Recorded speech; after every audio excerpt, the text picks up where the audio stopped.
4 अगस्त 2020 Beirut Lebanon. शाम करीब 6:08 Beirut port के वेयरहाउस नंबर 12 में एक ब्लास्ट होता है और जिसे वर्ल्ड का सबसे बड़ा नॉन न्यूक्लियर ब्लास्ट माना जाता है। और इस ब्लास्ट का कारण 2750 टन अमोनियम नाइट्रेट होता है जो कि वेयरहाउस नंबर 12 में मौजूद था। लेकिन इतना सारा अमोनियम नाइट्रेट वेयरहाउस में आया कैसे और आखिर इसमें अचानक से ब्लास्ट कैसे हो गया?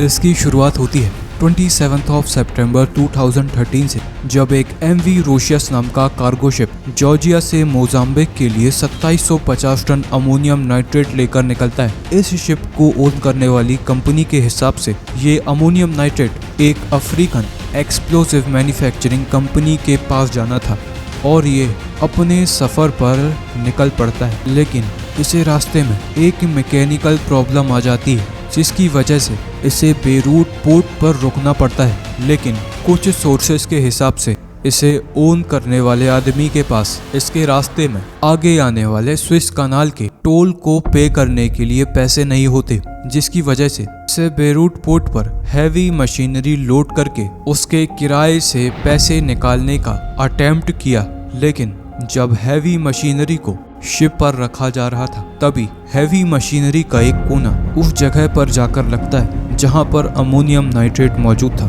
और इसकी वजह से उस कार्गो स्पेस का दरवाज़ा उस मशीनरी में अटक जाता है और शिप भी डैमेज हो जाता है। जिसके बाद पोर्ट स्ट्रेट कंट्रोल शिप का इंस्पेक्शन करते हैं और अमोनियम नाइट्रेट के कार्गो में डैमेज होने के कारण इसे अनसीवर्दी डिक्लेयर कर देते हैं और इसकी आगे की यात्रा पर रोक लगा देते हैं। इसके कुछ टाइम बाद ही इस शिप का ओनर बैंकरप्ट हो जाता है और इसके बाद कार्गो का ओनर भी कार्गो में अपना इंटरेस्ट खो देता है और इसे रोशियस पर ही छोड़ देता है और इसके बाद शिप प्रोविजन से बाहर हो जाती है। शिप के $100,000 से भी ज़्यादा अनपेड बिल्स के कारण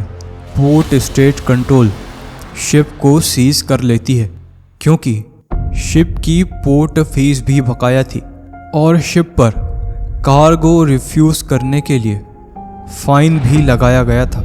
और शिप पर जितना भी क्रू होता है उसे वापस उनके देश भेज दिया जाता है। इसके बाद रोशियस के सारे कार्गो को पोर्ट पर ही मौजूद वेयरहाउस नंबर 12 में रख दिया जाता है। जिसके बाद लेबनीज कस्टम ऑफिशियल्स की तरफ से कई बार इस अमोनियम नाइट्रेट को पोर्ट से कहीं और शिफ्ट करने के लिए रिक्वेस्ट की जाती है, लेकिन उनकी रिक्वेस्ट का जजेस की तरफ से उन्हें कोई रिप्लाई नहीं दिया जाता। लेकिन इतना सब होने के बाद उन्हें ये अंदाज़ा नहीं था कि उन्होंने अमोनियम नाइट्रेट को तो वेयरहाउस में ऐसे ही छोड़ दिया है, यानी अमोनियम नाइट्रेट रखने के लिए जो सुरक्षा इंतज़ाम किए जाने थे उन्हें नहीं किया है, बल्कि अमोनियम नाइट्रेट को एक ऐसे वेयरहाउस में रख दिया है जिसमें दूसरे ज्वलनशील सामान के साथ साथ फटाके भी मौजूद हैं और ऐसे में अगर गलती से उन फटाकों में आग लग जाती है तो एक बहुत बड़ा हादसा हो सकता है। लेकिन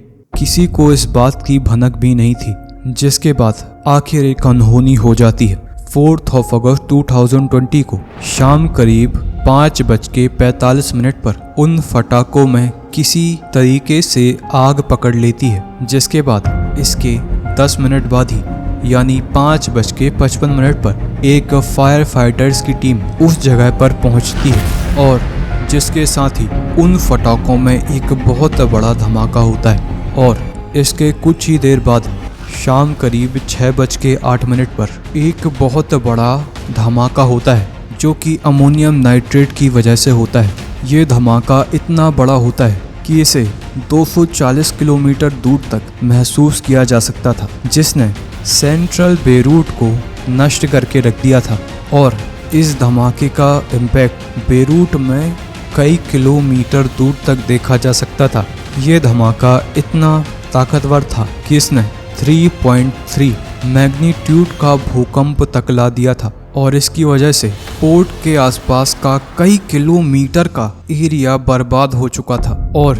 जहां पर ये एक्सप्लोजन हुआ था वहां पर एक बहुत बड़ा गड्ढा क्रिएट हो चुका था। वेयरहाउस नंबर 12 और उसके आसपास के सारे वेयरहाउस पूरी तरीके से तबाह हो चुके थे। और ये एक्सप्लोजन इतना